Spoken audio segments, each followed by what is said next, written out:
Baik, Assalamualaikum warahmatullahi wabarakatuh.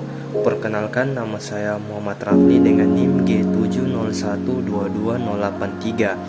Jadi untuk beberapa menit ke depan di sini saya akan menjelaskan secara singkat tentang materi, yaitu tentang korupsi di sektor publik. Oke, langsung saja kita masuk ke latar belakang.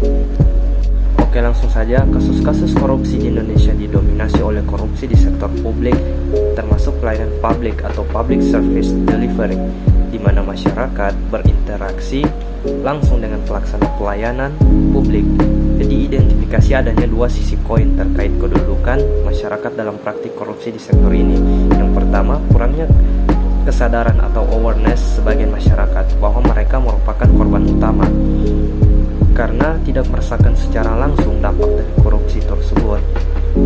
Kedua, kurangnya kesadaran masyarakat akan kontribusi keterlibatan mereka dalam praktik korupsi yang sering mereka keluhkan, sehingga hasil menunjukkan bahwa pelayanan publik menjadi tempat yang paling rawan di korupsi karena dipengaruhi oleh budaya organisasi, sistem anti korupsi tiap instansi, dan pengelolaan sumber daya manusia.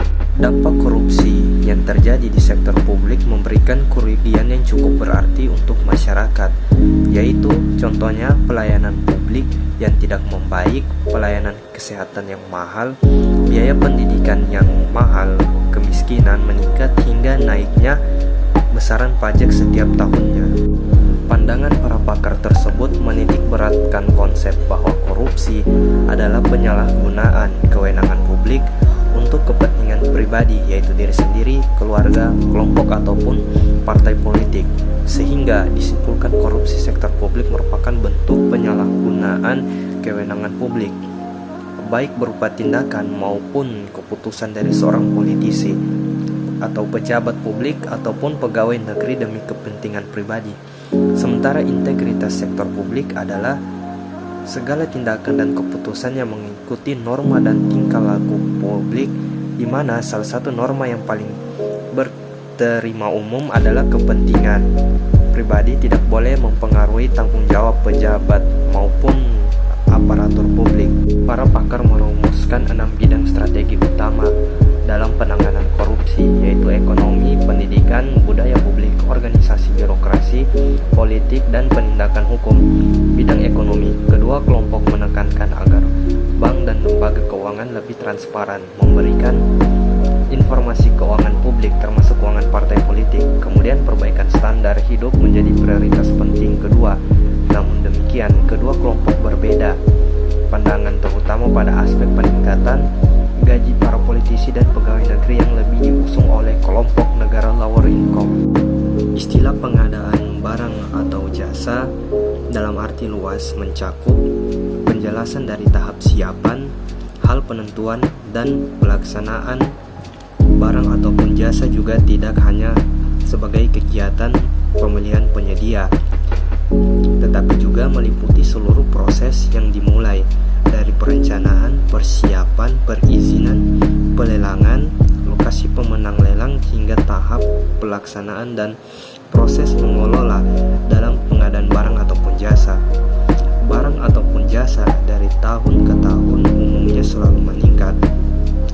Korupsi merupakan satu di antara sekian banyak masalah yang menghambat pembangunan di Indonesia, termasuk juga pembangunan di daerah. Salah satu korupsi yang terjadi adalah sektor pengadaan barang dan jasa. Korupsi jenis ini masuk pada korupsi jenis transaksional. Pada ruang lingkup pemerintahan, ternyata korupsi banyak terjadi di sektor pengadaan barang ataupun jasa. KPK melansir bahwa 80% kasus korupsi yang mereka tangani adalah terkait korupsi jenis ini. Transparansi Internasional menyatakan korupsi dalam bidang pendidikan juga itu sangat merugikan karena membahayakan masa depan sosial, ekonomi, dan politik suatu bangsa. Negara Indonesia sudah rugi 1,6 triliun dari korupsi yang terjadi di sektor lembaga pendidikan dalam 6 tahun terakhir. Tren penindakan kasus korupsi di sektor pendidikan performa dan pelayanan pendidikan di Indonesia masih jauh dari kata bermutu. Selanjutnya, menurut undang-undang, peran pelayanan publik yaitu membantu mereka yang sah menyusun kebijakan, melaksanakan keputusan, dan memberikan pelayanan publik yang menjadi tanggung jawabnya. Namun, tidak semulus sebuah tindak kejahatan dalam melakukan korupsi, dan ini sudah melekat dan tersistematis dalam lembaga pelayanan sosial. Secara epistemologi, jenis korupsi yang sering kali ditemukan dalam lingkungan pemerintahan, entah itu di pusat atau daerah, adalah korupsi yang berkaitan dengan pelayanan publik. Salah satunya pelayanan sosial yang dinyatakan dalam pagar besar kejahatan korupsi. Kasus korupsi di Indonesia terbukti tak kenal batas, termasuk nilai dan kepentingan keagamaan. Kasus korupsi dana dalam proyek keagamaan banyak muncul, mulai dari penyelenggaraan haji, Al-Quran, pembangunan masjid, hingga bantuan kepada lembaga keagamaan. Fenomena ini merupakan pertunjukan korupsi yang selalu ada, dan selama memiliki peluang, korupsi dapat dilakukan. Tak ada nilai kemanusiaan dan agama yang menjadi batasannya.